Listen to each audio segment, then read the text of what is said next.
आध्यात्मिक पथ की कहानी सुनने वाले सभी श्रोतागणों को जय श्री राधे, जय श्री कृष्णा। प्राचीन काल में तुंगभद्रा नदी के किनारे एक नगर था। वहाँ आत्मदेव नाम का एक ब्राह्मण अपनी पत्नी धुंधली के साथ रहते थे। आत्मदेव अपने कार्य में निपुण थे, पर धुंधली अधिक बकबक करने वाली, कृपण और झगड़ालू स्वभाव की थी। घर में सब कुछ था, पर वे निसंतान थे, इसलिए आत्मदेव दुखी रहते थे। एक दिन वे घर से निकलकर वन में गए। वहाँ एक सन्यासी से मिले। आत्मदेव ने सन्यासी से रोते हुए अपना दुख सुनाया। संतान न होने के कारण मेरे दिए हुए जलांजलि को पितृ चिंतित होकर पीते हैं। देवता मेरे दिए हुए दान को प्रसन्न होकर नहीं लेते।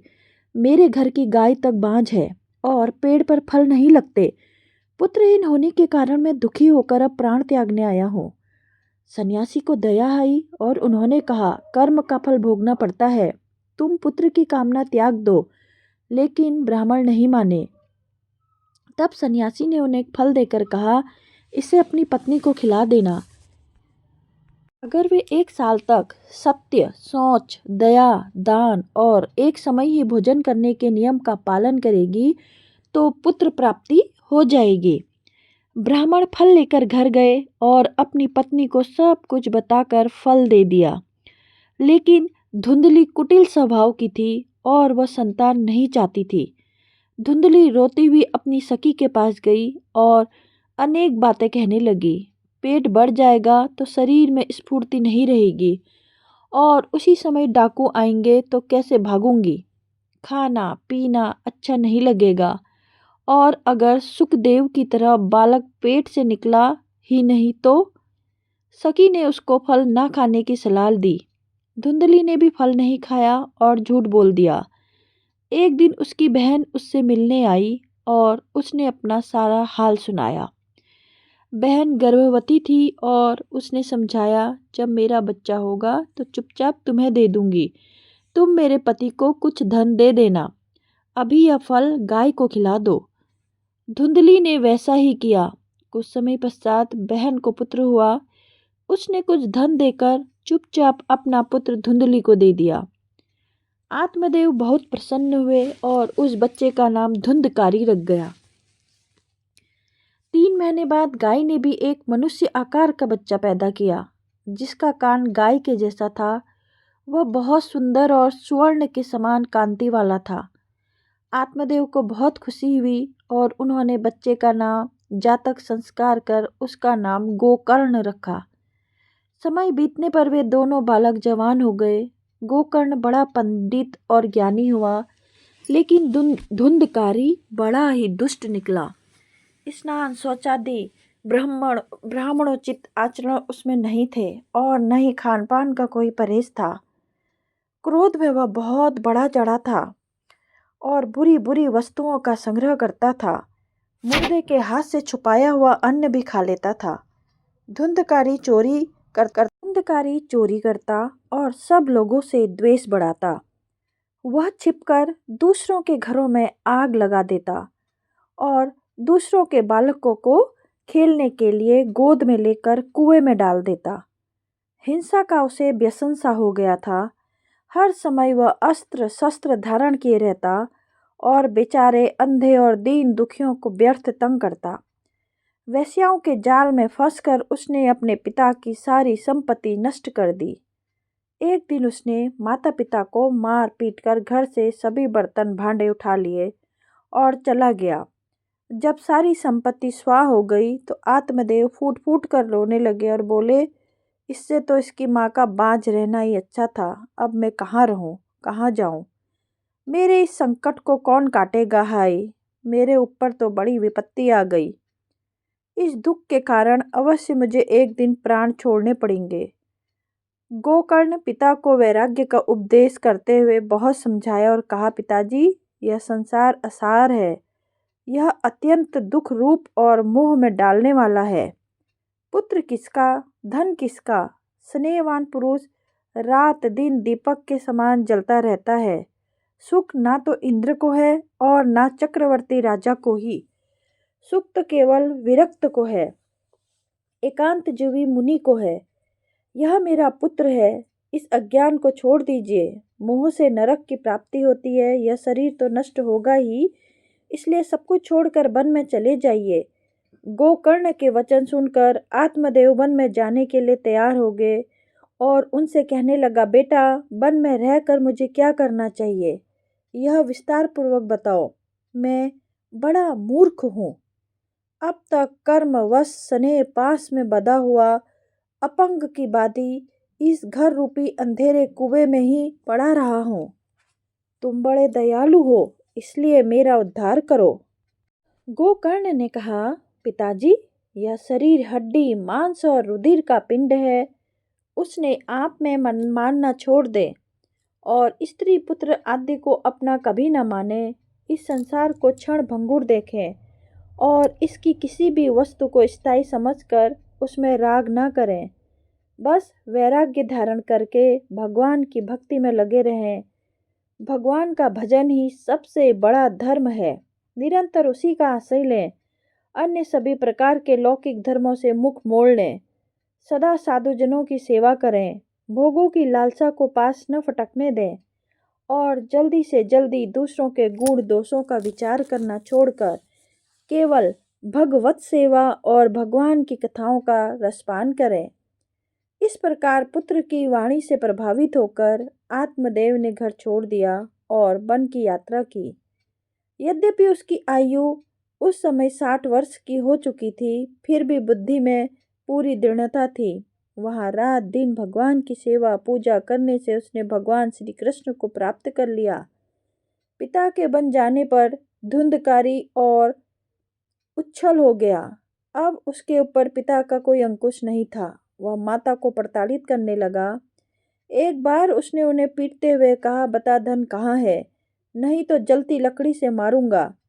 धुंधली पुत्र के उपद्रव से पीड़ित होकर रात को घर छोड़कर चली जाती है और रास्ते में एक कुएं में गिरकर मर जाती है। गोकर्ण भी उस समय तीर्थ यात्रा पर निकल पड़ते हैं। वे घर के वातावरण से निरासक्त थे। उनका ना कोई मित्र ना कोई शत्रु। जब कोई नहीं रहा तब धुंधकारी ने घर में 5 वेश्याओं को लाकर रखा। दिन रात उन्हें रिझाने के लिए अनेक कार्य करता और उनकी इच्छाएं पूरी करता।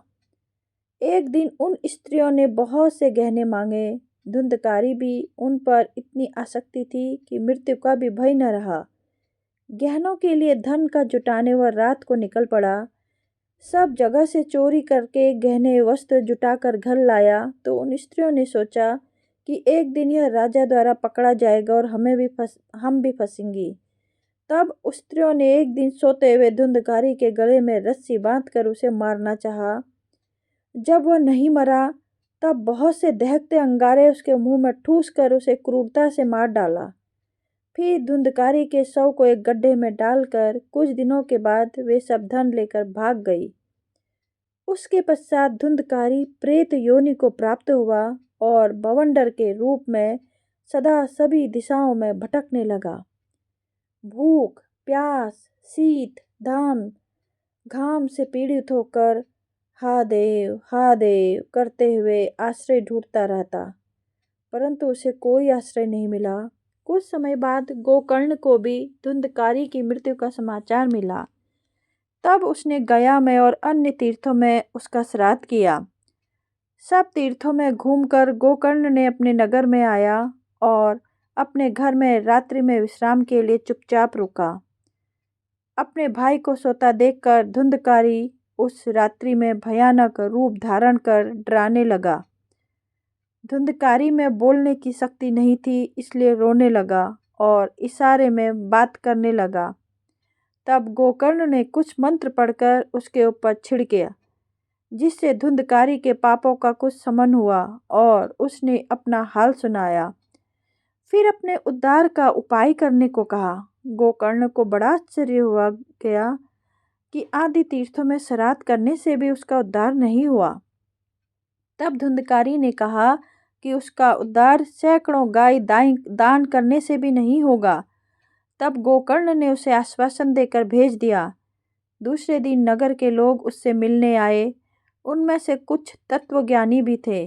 उन्होंने शास्त्र खोलकर देखा। फिर सब ने सोचा कि इस समय सूर्य नारायण से ही मार्गदर्शन लेना चाहिए। गोकर्ण ने सूर्य भगवान की स्तुति की। तब सूर्य नारायण ने उससे कहा कि भगवान, भागवत सप्ताह से ही मुक्ति हो सकती है, उसका पारायण करो।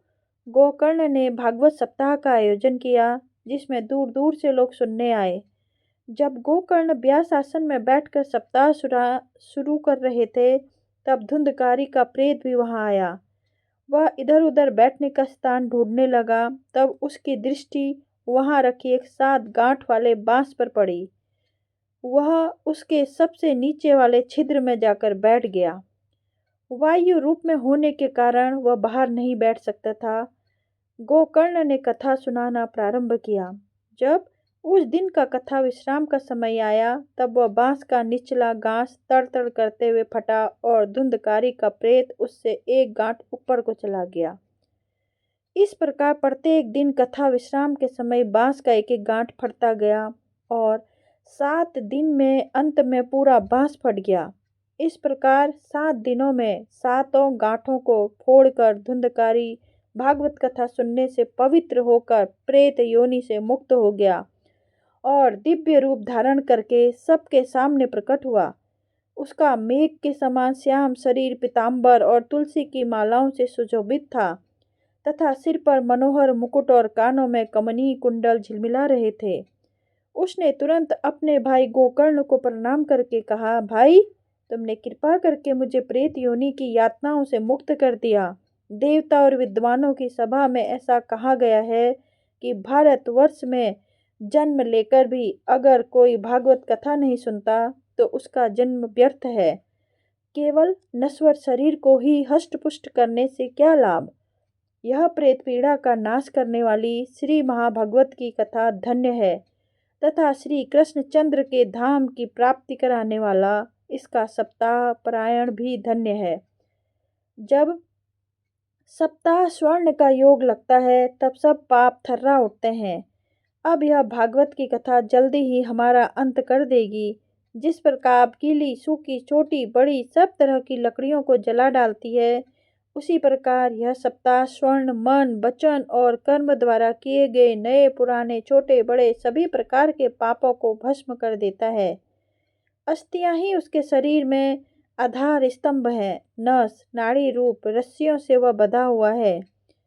ऊपर से इस पर मांस और रक्त थोपकर इसे चर्म से मूड़ दिया गया है। इसके प्रत्येक अंग में दुर्गंध आती है, क्योंकि है तो यह मल मूत्र का भांड ही। वृद्धावस्था और शोक के कारण यह परिणाम में दुखमय ही है। रोगों का तो घर ही ठहरा। यह निरंतर किसी न किसी कामना से पीड़ित रहता है। कभी इसकी तृप्ति नहीं होती। इसे धारण किए रहना भी एक भार ही है। इसके रोम रोम में दोष भरे हुए हैं और नष्ट होने में एक क्षण भी नहीं रहता। अंत में यदि इसे गाड़ दिया जाता तो इसके कीड़े बन जाते हैं। कोई पशु खा जाता है, यह विष्टा हो जाता है और अग्नि में जला दिया जाए तो भस्म की ढेरी हो जाता है। ये तीनों ही इसकी गतियां बताई गई हैं। ऐसे अस्थि शरीर से मनुष्य अविनाशी फल देने वाला काम क्यों नहीं बना लेता। जो अन्न प्राप्त काल पकाया जाता है वह सायंकाल तक बिगड़ जाता है, फिर भी उसी के रस से पुष्ट हुए शरीर की नित्यता कैसी। वह तो जल में बुलबुले और जीव में मच्छर आदि के समान है, जो कि केवल मरने के लिए ही पैदा हुए हैं। जिस कथा स्वर्ण से जड़ बांस का गांठ फट सकता है, तो मनुष्य के हृदय की गांठ अवश्य खुलती है, जिससे सारा संशय नष्ट हो जाता है और सारे कर्म मिट जाते हैं। जिस समय धुंधकारी यह बात कर रहा था, तब एक दिव्य विमान आया। उसमें भगवान के पार्षद उसको दिव्य लोक के ले जाने के लिए खड़े थे। सबके सामने ही धुंधकारी विमान में चढ़ गया। तब गोकर्ण भगवान के पार्षदों को पूछने के लिए पूछते हैं कि यहाँ तो अन्य बहुत से श्रोता हैं, उन सबको ले जाने के लिए आप अन्य विमान लेकर क्यों नहीं आए। तब पार्षद कहते हैं कि इस फल भेद का कारण इनके श्रावण का भेद ही है। यह ठीक है कि श्रवण तो सबने समान रूप से ही किया, किंतु इसके जैसा मनन नहीं किया। इसी एक साथ भजन करने पर भी उसमें फल में भेद रहा। इस प्रेत ने 7 दिनों तक निराहार रहकर स्वर्ण किया था तथा सुने हुए विषय का स्थिर चित्त से यह सुखूब मनन नित्य ध्यानासन भी करता रहता था। जो ज्ञान दृढ़ नहीं होता वह व्यर्थ हो जाता है। इसी प्रकार ध्यान न देने से, स्वर्ण का संदेह से, मंत्र का और चित्त के इधर उधर भटकते रहने से जप का कोई फल नहीं होता। वैष्णवहीन देश आप अपात्र को कराया हुआ श्राद्ध का भोजन, शास्त्र वेद के ज्ञान को न जानने वाले को दिया हुआ दान एवं आचारहीन कुल, इन सब का नाश हो जाता है। गुरु वचनों में विश्वास, दीनता का भाव, मन के दोषों पर विजय और कथा में चित्त की एकाग्रता इत्यादि नियमों का यदि पालन किया जाए तो स्वर्ण का यथार्थ फल मिलता है। यदि ये श्रोता फिर से श्रीमद् भागवत गीता की कथा सुने तो निश्चय ही सबको भगवान के धाम की प्राप्ति होगी और आपको तो भगवान स्वयं आकर गोलोक धाम में ले जाएंगे। यूं कहकर वे सब पार्षद हरि कीर्तन करते धुंधकारी को साथ लेकर दिव्य लोक को चले गए। श्रावण मास में गोकर्ण जी ने फिर उसी प्रकार सप्ताह क्रम में कथा कही और उन श्रोताओं को फिर से सुना। कथा की समाप्ति पर वहां भक्तों ने भरे हुए विमानों के साथ भगवान श्री कृष्ण प्रकट हुए और गोकर्ण को हृदय लगाकर अपने ही समान बना लिया। उन्होंने क्षण भर में ही अन्य सब श्रोताओं को भी मेघे के समान श्याम वर्ण रेशमी पीताम्बरधारी तथा किरीट और कुंडल आदि से विभूषित कर दिया। उस गांव में कुत्ते आदि जितने भी जीव थे वे सभी गोकर्ण जी की कृपा से विमानों पर चढ़ा दिए गए तथा जहाँ योगी जन जाते हैं उसी भगवान के धाम भेज दिए गए। श्री कृष्ण कथा स्वर्ण प्रसन्न होकर गोकर्ण जी को साथ लेके योगी दुर्लभ गोकुल धाम को ले गए।